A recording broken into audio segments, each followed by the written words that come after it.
Welcome back. This is, of course, the South African Morning here on day one of the ANC's 55th National Conference right here in Nasrec. More to unpack, a lot to unpack, actually, when it comes to everything that's been happening. Also, last night, we understand Jacob Zuma, of course, filing those criminal charges against Cyril Ramaphosa. But our reporters as well on the ground looking at issues such as registration issues for delegates again.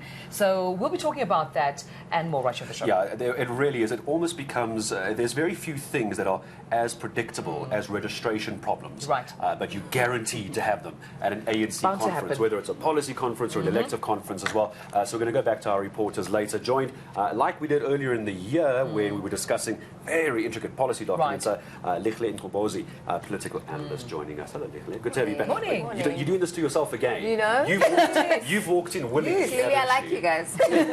Can we please talk about this charge from the former president against the current president? Because we were going to come here this morning. We went to bed last night thinking we were going to talk about policy documents and registration. No, we're talking about charges being laid between a former president and a current president, aren't we?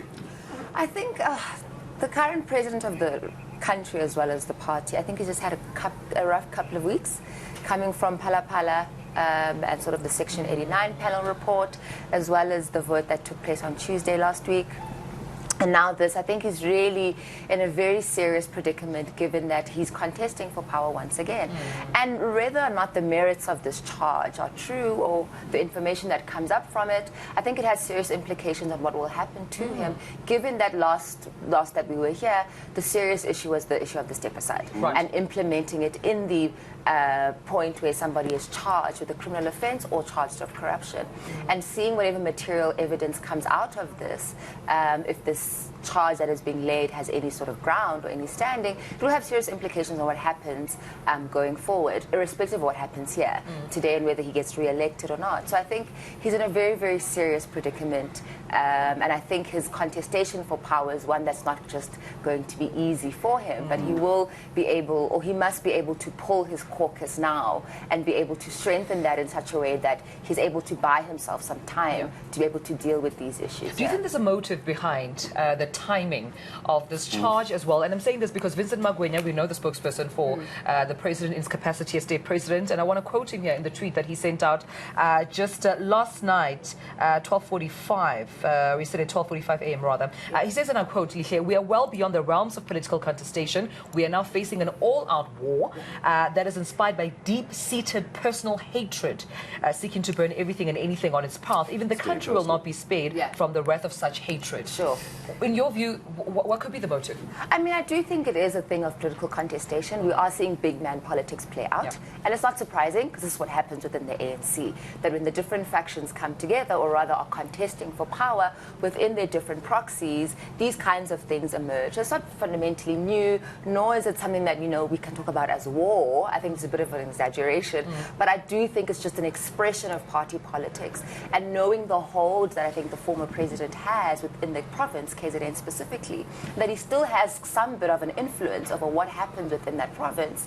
For me, it just indicates that although the former president has been not for part of formal politics per se, he's still very much influential. And what he has to say does, you know, implicate the party in some way. And I think the current president, Cyril Ramaphosa, has to take that very seriously and to contend with that, to say the external influences of individuals that aren't necessarily part of the formal structures of the state, the roles that they play in the contestation for power is very, very important, which is why I said earlier that it's time for his caucus now to make a very strong, or take a very strong stance on how they respond to this, and do they have enough power within the ranks of the ANC to ensure that they secure this win for him, because he is obviously seen as the party's candidate, and what this then will mean going forward as we see the events unfold during the course of the week. I'm so glad you mentioned, the term external forces, because it was widely reported when just before the gathering at the National Assembly for the Section 89 impeachment discussion around Phala. We were hearing reports, that the president himself wanted to step down, but he was told by external forces, still unnamed, not to step down, just hold the ship, the economy will tank, there actually isn't anyone to take over from that.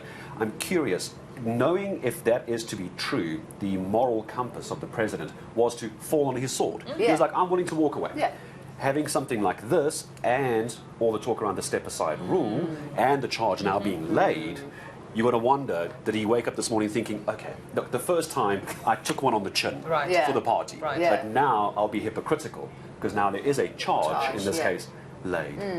I mean, I think the ANC is desperate for, one, a leader, and two, they're desperate for somebody that's going to help them secure 2024. And Cyril is, I mean, the current president is the person for them.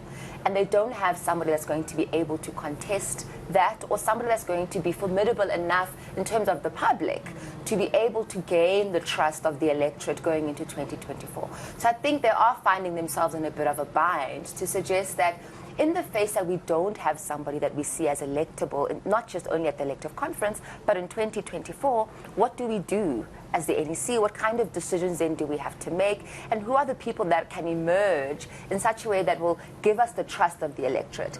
And there's nobody, unfortunately, in terms of the public, that is able to have that kind of trust of the supporter.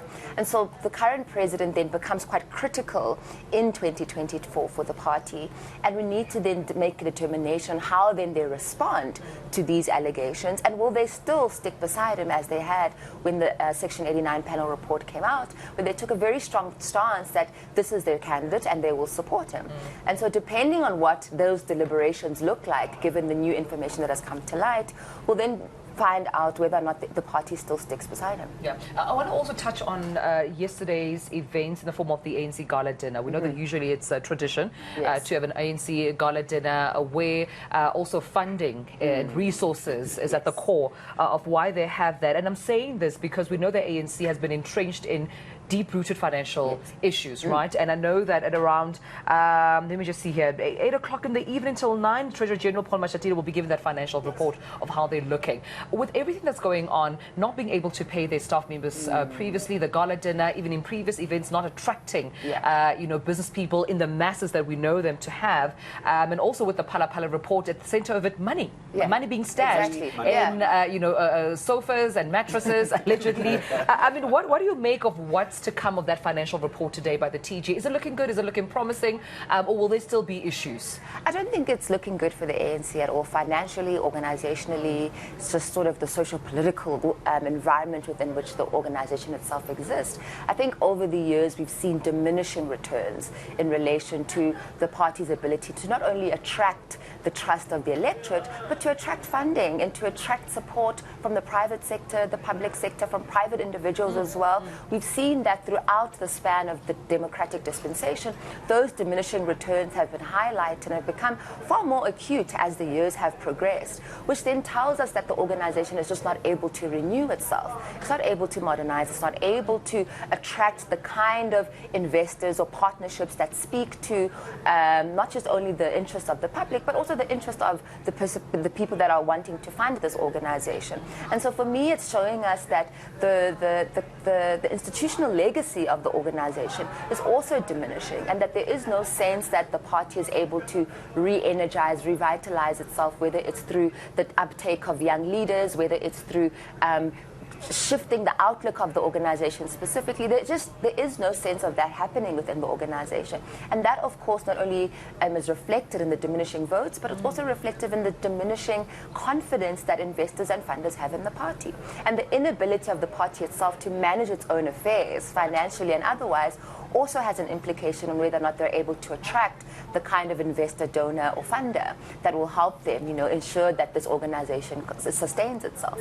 And so the ANC really needs to take a hard look at itself to say, will it be able to survive in the next 10 years? I think that is the question, to say, over the next 10 years, the ANC as we have known it, will it be sustainable? Will it be efficient? Will it be the institution that we've known of historically or not? And you say 10 years, but that's a long way away. We're looking at 2024 as well. You got to ask a question, which I'm sure we'll unpack with you later again, Leclerc, is what is the party going to look like come 2024? Is this the kind of party that is still going to garner the majority in Parliament, still garner the majority of votes? And if not, what does an ANC in a coalition government look like? Because that might be a choice they don't get a say in if it doesn't go well this weekend at the conference. But Leclerc, for the moment, thank you very much. I'm going to come back.